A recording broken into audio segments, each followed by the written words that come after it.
कभी सोचा है एक छोटा सा बच्चा बिना किसी व्याकरण की किताब के, बिना किसी क्लास के कैसे इतनी मुश्किल और जटिल भाषा बोलना सीख जाता है? आज हम इसी पहिनी को सुलझाने वाले एक क्रांतिकारी विचार को समझने जा रहे हैं, नोआम चॉम्स्की का भाषा का सिद्धांत।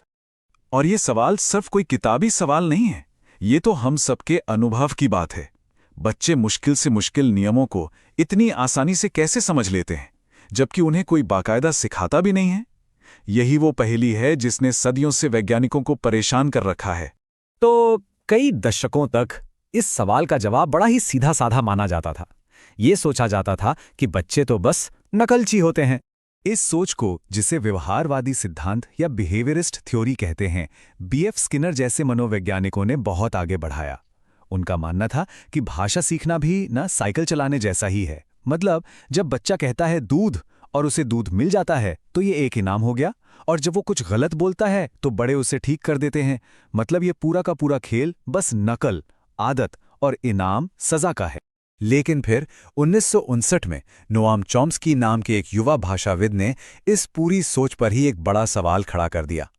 उन्होंने एक ऐसा आइडिया सामने रखा जिसने भाषा विज्ञान की दुनिया को हमेशा के लिए बदल दिया। चॉम्स्की ने कहा कि ये जो नकल वाली थियरी है, ये एक बहुत बड़ी सच्चाई को देख ही नहीं पा रही है, एक ऐसी सच्चाई जो हम सबकी आंखों के ठीक सामने है। उन्होंने एक आइडिया दिया जिसे कहते हैं पॉवर्टी ऑफ स्टिमुलस। अब इसका मतलब क्या है?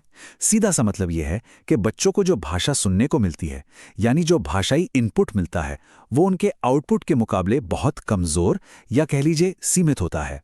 जरा सोच कर देखिए, बच्चे अपने आसपास जो भाषा सुनते हैं वो कैसी होती है? अक्सर टूटी फूटी, अधूरी। लोग बोलते बोलते रुक जाते हैं, अपने वाक्य बदल देते हैं, व्याकरण की गलतियां करते हैं। मतलब ये इनपुट बिल्कुल भी परफेक्ट नहीं होता। तो सवाल ये है कि इतने बिखरे हुए, अधूरे इनपुट से बच्चे इतने परफेक्ट, इतने सटीक व्याकरण वाले वाक्य कैसे बना लेते हैं? ये तो बिल्कुल वैसा ही है जैसे कोई कचरे के ढेर से खजाना निकालना है।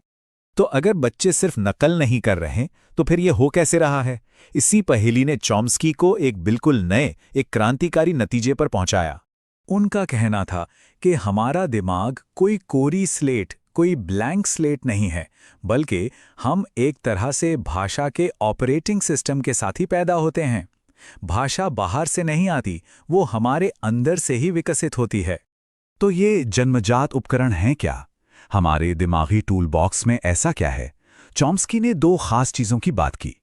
पहली चीज है लैंग्वेज एक्विजिशन डिवाइस, यानी एलएडी। इसे ऐसे समझिए जैसे हमारे दिमाग में भाषा सीखने का एक सॉफ्टवेयर पहले से ही इंस्टॉल्ड है।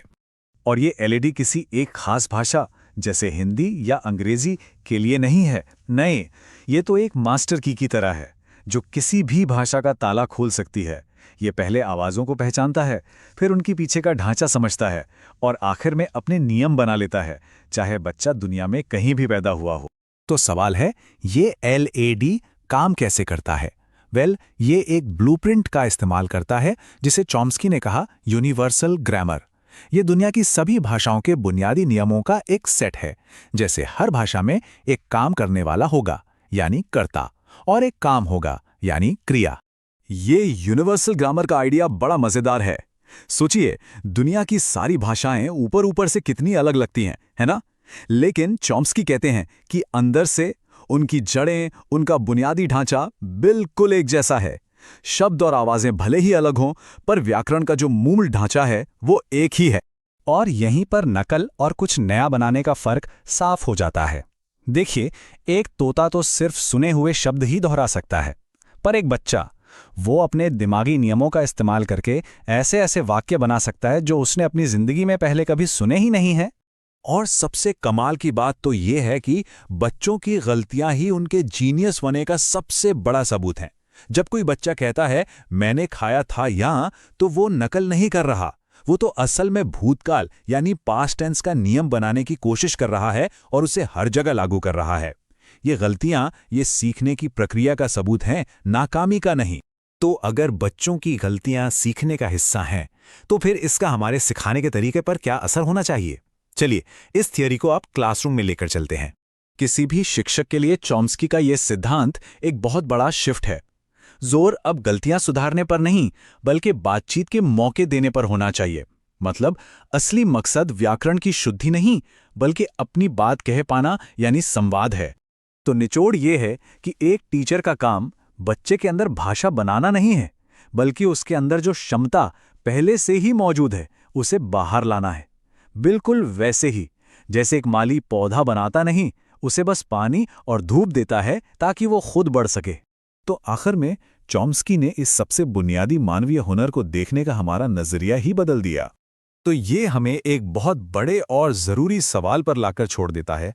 अगर भाषा सीखने की नींव हमारे अंदर ही है, तो फिर एक टीचर की, एक सिखाने वाले की असली और सबसे बड़ी भूमिका क्या है? इस पर सोचिएगा ज़रूर।